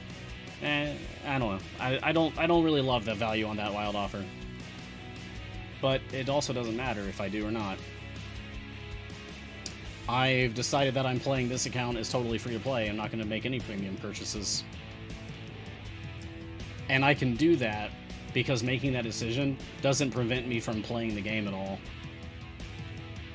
I have played games where you reach a point and it's like you cannot progress unless you cannot access certain adventures, like certain stages of gameplay, unless you are powerful enough. And the only way to get powerful enough is to spend real money on it. I've played games like that, dislike that very much. Idle Champions is not that way, thankfully.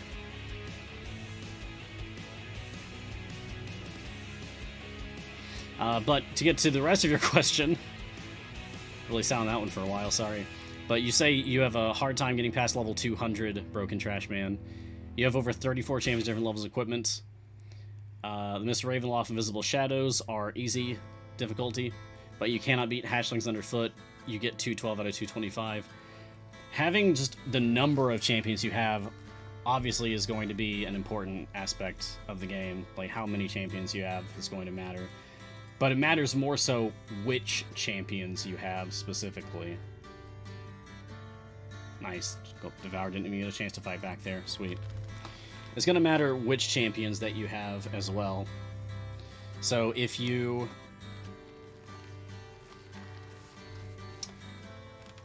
If you have, let's say, I don't know, Xander, Rosie, Krydle. If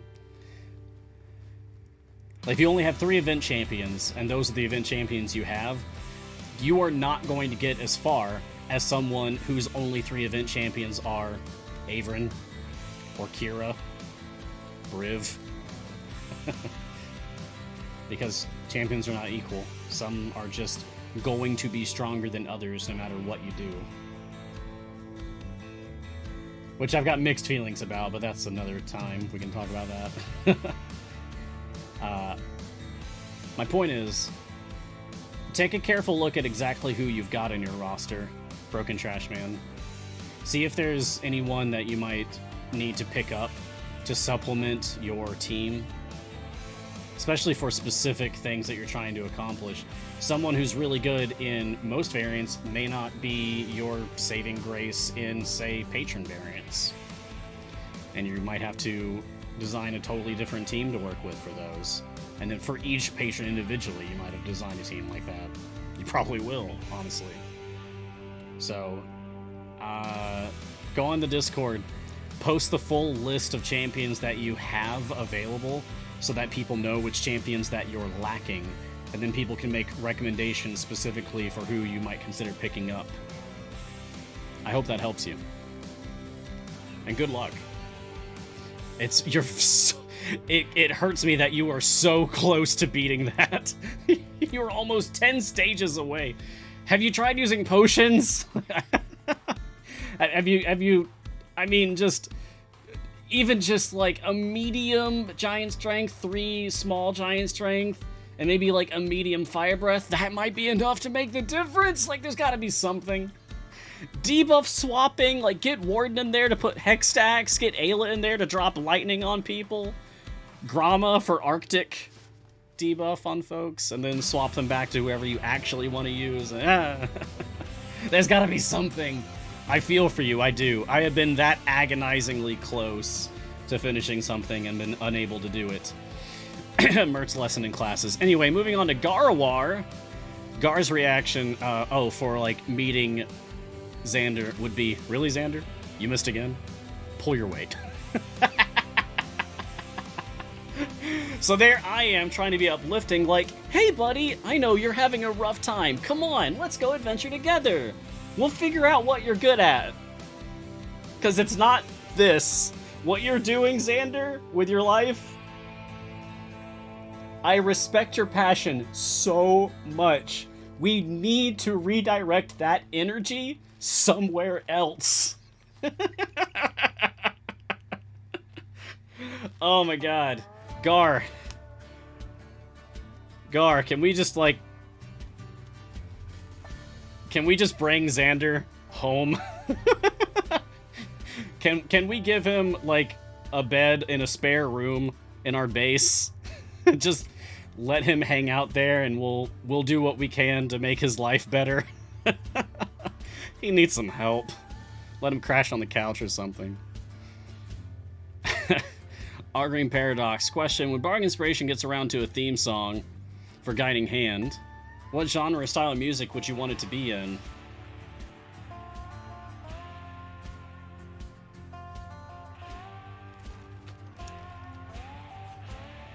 I love music that changes in tone partway through. like, or maybe the melody shifts, maybe the themes being discussed in the lyrics change.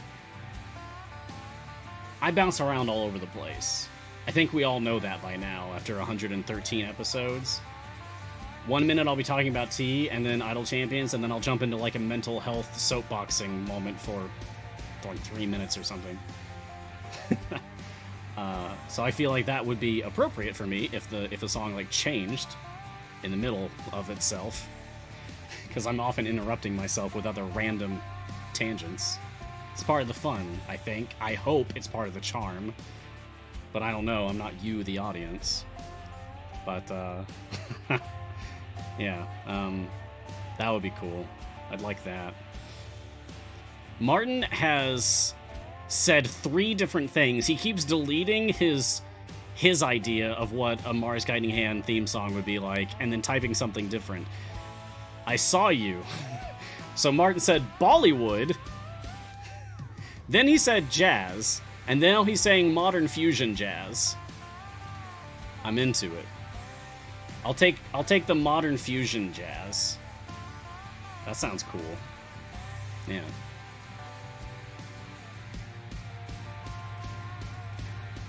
What if it was like electro swing? Some high energy, like modern swing music. I don't know if that's something that Jason would even have any interest in. Carr says, sure, someone's got to empty the chamber pots about Xander living with us. Nice. Yeah, give him a job to do. Cassius, I only have 268k. Oh, channel points. Should I save mine for Mars on Bargain Inspiration instead? Oh, I appreciate that, Cassius. I do. I feel like Gar deserves it more, if that's even the right word to use. I don't recall a single episode of Bargain Inspiration that I have been at that I haven't seen Gar at, and I know that he's in all the others. But besides, like, Gar has Bargain Inspiration songs as, like, the interlude in the middle of his shows. And, I mean, Jason, like, recognizes Gar more than me. Like, sees him in chat and comments about it, reacts to it, so I feel like Gar would be a better natural fit for Bargain Inspiration anyway. Cassius also, wonder if the Ampersand Dragon, this thing, for D&D, would make a good familiar. Oh, that would be cool. Maybe it, like, it unfurls to attack, and then it reforms itself, and then unfurls to attack, and reforms itself into the Ampersand. Yeah, that'd be neat. I like that idea. You should suggest that over in the suggestions channel on the Discord. I like that. Fennec. Oh, yeah, and probably one of the biggest reasons that Gar should be on Bargain Inspiration is because he has a costume for it. Garwar actually has a costume. I'm sorry. I've misspoken, of course. Garwar personally knows Brig Hellclaw, the character played by Jason Charles Miller. And that's definitely not a costume that Garwar is wearing. So that would be very cool to have. Like, if Gar, if we got you on Bargain Inspiration and you were wearing the costume, that'd be incredible. That would, oh my god. People would go nuts about that. Fennec, I pushed all patrons to the point where I can buy the Motron chest. Nice. I got a list of about 20 high reward, low restriction variants, which should push a patron past tier 5 for perks. Should I go for those one variant at a time for each patron, or one patron at a time and push through all the variants before going for the next patron? I mean, try it one way, and if you're struggling with it, then just pivot to the other method. As you're clearing the variants and you're getting... As you're clearing the variants and you're getting your influence for the patron, then you'll be able to put that influence into the perks for that patron. I would suggest specifically putting them in the global perks, so that those global perks will then help you with clearing the variants for the other patrons as well. So yeah, just, I mean, try it one way. If it doesn't work, try the other. I don't really feel that one method is objectively going to be better than the other. Oh, I need to level people.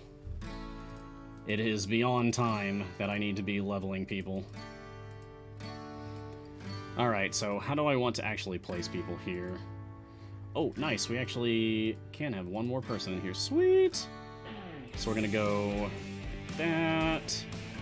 And you can go here. You can go here. Doesn't matter.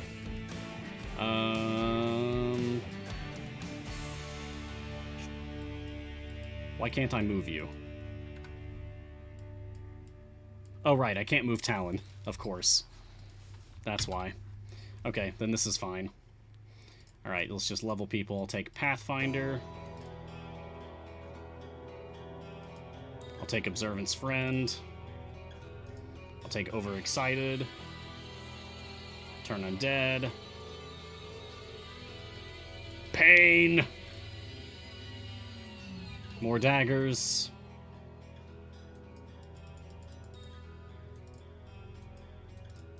Okay, and this should be definitely good enough to sit on for a while now.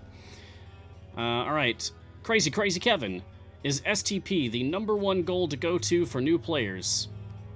Oh, split the party. Is that the #1 goal to go for? No. I wouldn't say so. I would say that just collecting champions is probably the #1 goal to go for.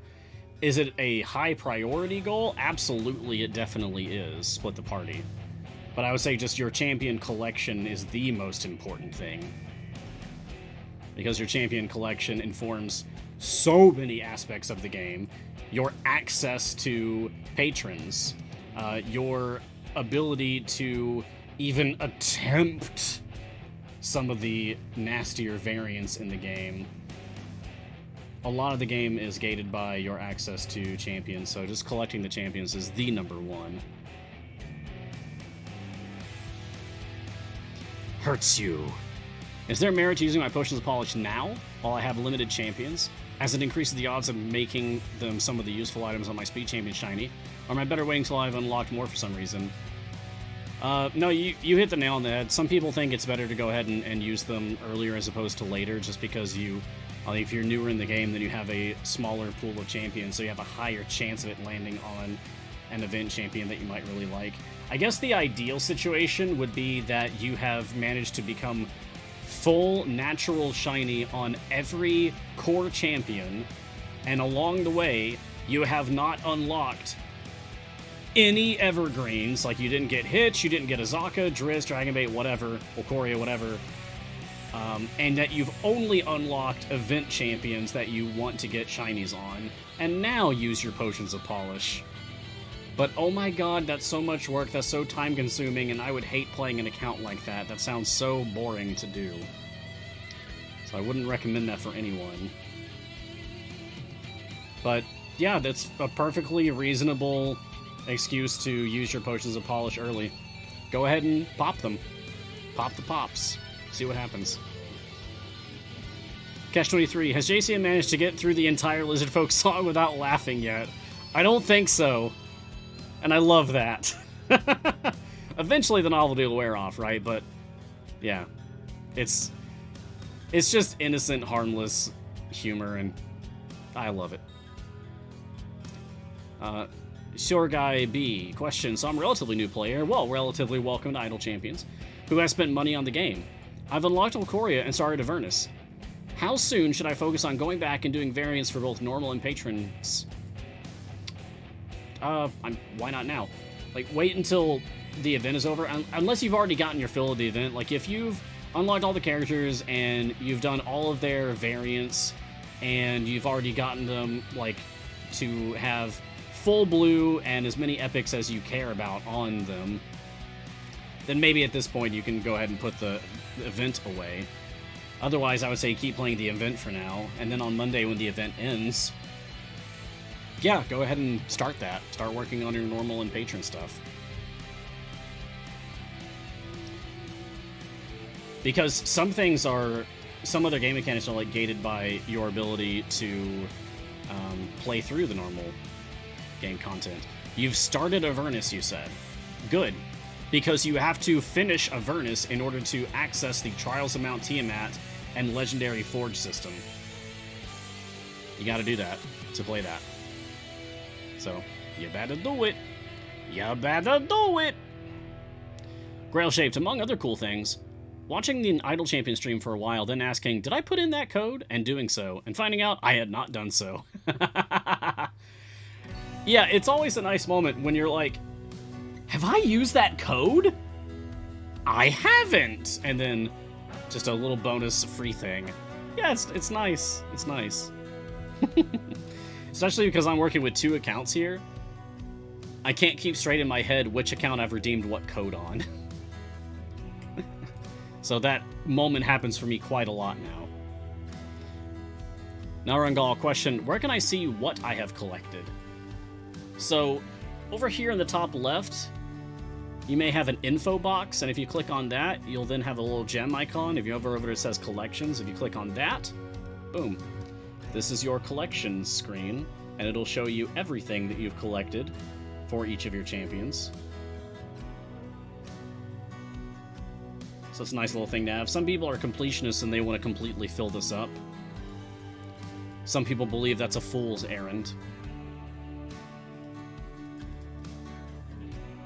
I think it's fine.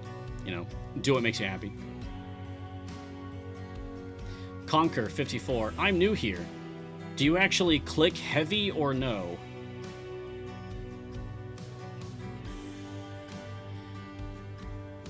First of all, welcome, Conquer. It's good to have you. Second, I'm not sure I understand your question, but I think you're asking, do you click a lot in this game? I mean, yeah, you do, because you have to click to level up a champion. You have to click and drag them to place them in the formation. Like, if someone's not in the formation, you have to click and drag them to put them in the formation. Like that. You have to click on your inventory and click on chests to open, confirm that you want to open them, flip the cards, that's clicking, click done, click close. You have to click on what adventure you want to play. There's a lot of things that you end up clicking on. So, yes, you click a lot in this game.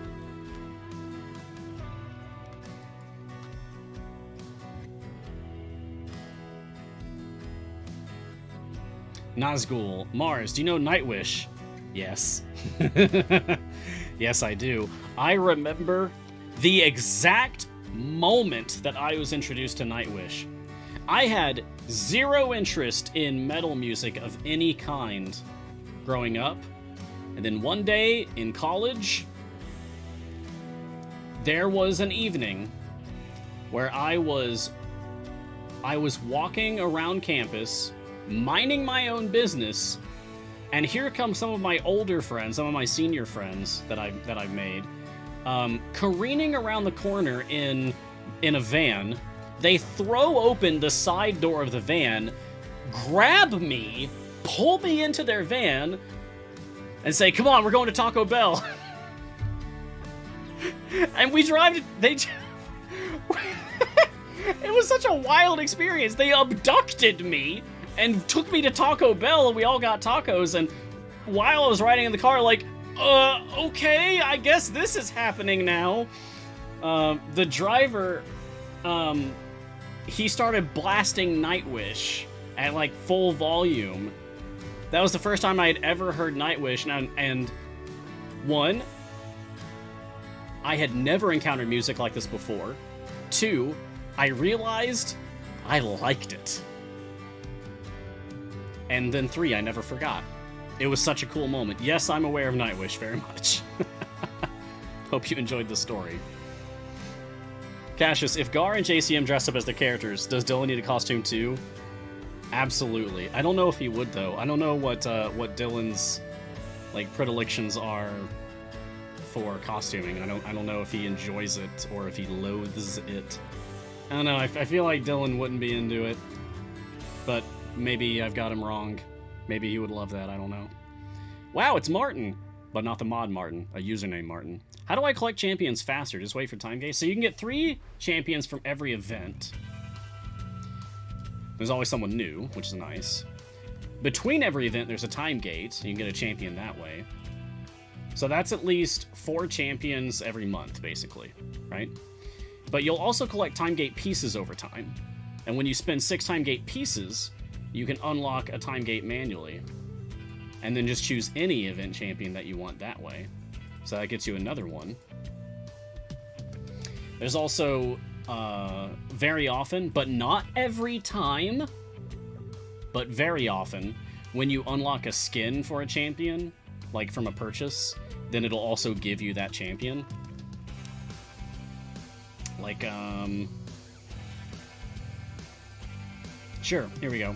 The Artificer Averin Skin and Feet Pack, which is on sale now for $4.99. Averin is one of the most powerful support characters in the game. That is objectively true. There's a lot of things that I'm like, you know, play the game your way, and everyone has value, but I cannot get around. It is a fact that Averin is one of the most powerful characters in the game. Period. He just is. That's just the way of it.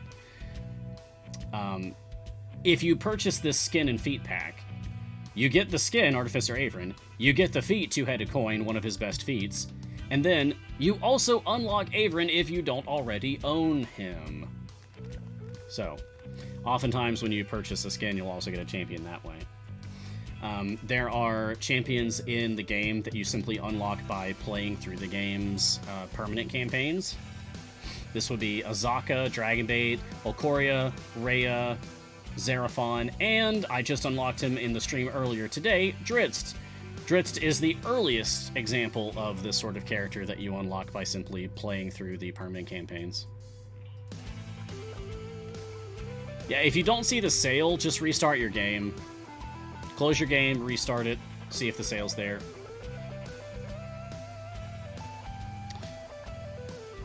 Ultimately, wow, it's Martin. Just to make it clear, you can unlock every single character in the game without paying even a single cent. Every champion is available for free to play. All of them, permanently. Sometimes you just have to wait a while. Yo Grain, question, I'm capped at time gate pieces, 36, and missing some 50 champions. That is not a cap of time gate pieces, my friend. Over here on my main game, I have 223 time gate pieces, so 36 is not a cap. Don't you worry about it. Anyway, you're missing about 50 champions. Should I prioritize doing time gates, and how many pieces do I miss per week? Well, you only get 1 time gate piece every 5 to 6 days. There is a blessing in the game, very far into the game, that doubles this. And you can also get 1 time gate piece per patron shop each week using free-to-play currency. So, you may just have to do some calculations there. You can get like 5 per week. If you have the blessing, you can get 6 per week. So yeah, like best case scenario, you can get like 6 per week, which is an entire time gate. But you're missing like 50 champions. Yeah, you're going to catch up faster than you think. Don't worry about it so much. It's going to be okay. Alright, I'm going to have to take the rest as leftovers for tomorrow morning. Yeah, we're going to wrap up right now. But I will say, yes, Vitamin Jar, the Averin bundle is very good to pick up as a new player. Very, very good, especially on sale like this. Extremely good. So, hey. What's up? Thank you for joining me for this episode of Mars Guiding Hand. Hope to see you all again next time. Check out all the other awesome shows that we have right here on the Scene Games Twitch channel. Do we have Sketching Hour today? Do we have it today? We do! So I definitely got to make sure that I get going. Check out the Sketching Hour. It's fantastic to relax with after my show. You can follow Idle Champions on social media, join our community wherever you feel comfortable. I like the Discord myself. You can find me on Twitter at Ryan Blake Hall, but please call me Mars. And thank you to Codename Entertainment. Thank you to my tireless mods today. That is Martin. Appreciate you, buddy.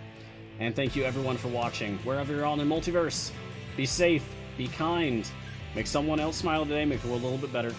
And until next time, look sharp. Cheers.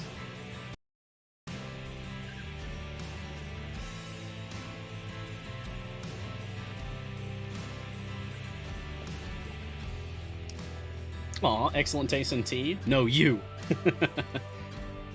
Everyone has excellent taste in all of the things that make them happy. Alright, that was cheesy. Bye-bye.